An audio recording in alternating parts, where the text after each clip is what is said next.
안녕하세요. 교사 아카데미 시작합니다. 오늘은 6번째 시간 악한 종, 악한 농부 비유에 대한 내용입니다. 함께 보도록 하겠습니다. 첫 번째 소주제입니다. 악한 농부들은 청지기로서의 책임을 다하지 않았습니다. 다른 한 비유를 들으라.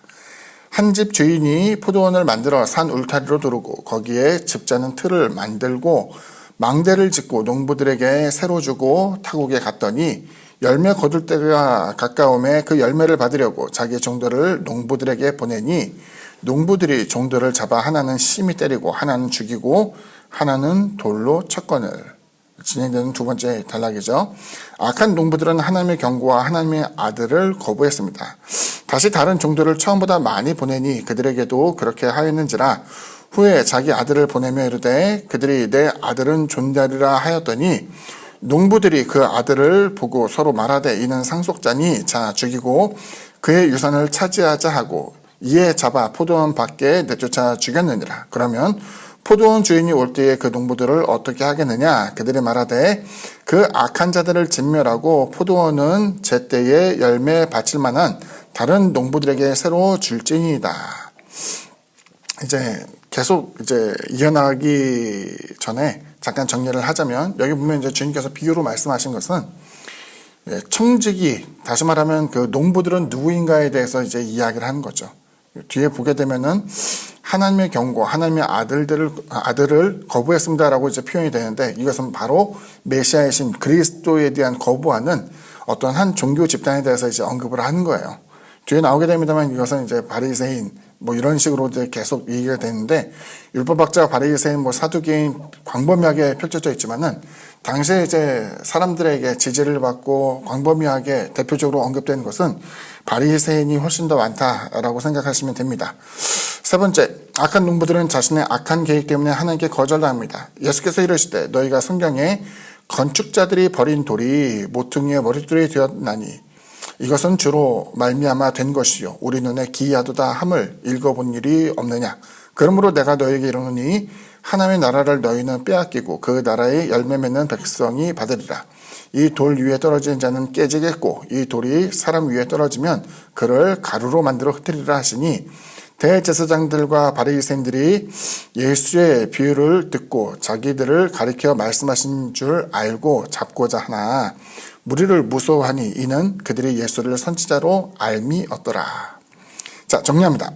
주인과 악한 농부의 관계는 주인은 여기서는 하나님을 이제 언급하게 되고 청지기는 하나님의 말씀, 가르침 이런 것들을 받아서 권한을 행사하고 있는 그 당시에 이제 종교 지도자들을 언급하는 거예요.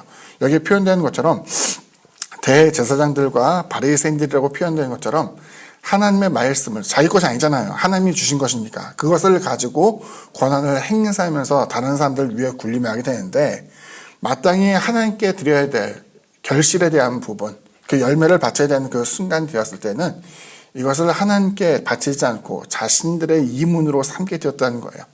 하나님이 원하시는 결실, 예를 들어서 이제 교회에서 보게 되면은 영혼 구령이라든가 혹은 선한 결실, 행실로서 또 선한 영향을 끼치는 것이 목표가 되어야 되는데 사실 이런 것들이 되지 않고 당시에 대제사장들과 바리새인들을 보게 되면은 사람들이 하나님을 경외하기보다는 자신들을 존경하기를 바랬다라는 거예요.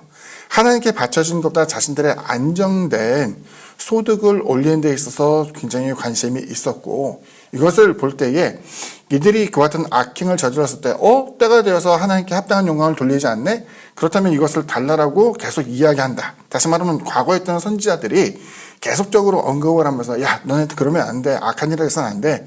주님 시대에는 침례 요한과 주님께서 하나님께서 원하신 것은 이것이다 라고 언급하며 사람들에게 교훈을 줄 때에 이 사람들이 그와 같이 세를 바치라고 하는 사람을 때리고 죽이고 모욕하고 희롱하게 된 것을 이제 보여주게 된 것이죠.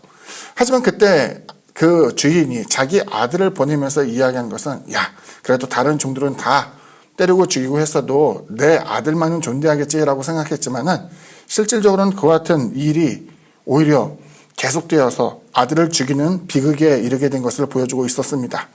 포도원 수확 시기에 악한 농부가 주인에게 열매를 바치지 않았죠. 이를 요구하는 종들을 때리고 죽이기까지 했습니다. 다른 종들을 많이 보냈으나 결과는 같았습니다. 이제 최후의 통첩으로서 아들을 보낸 장면이 나오죠.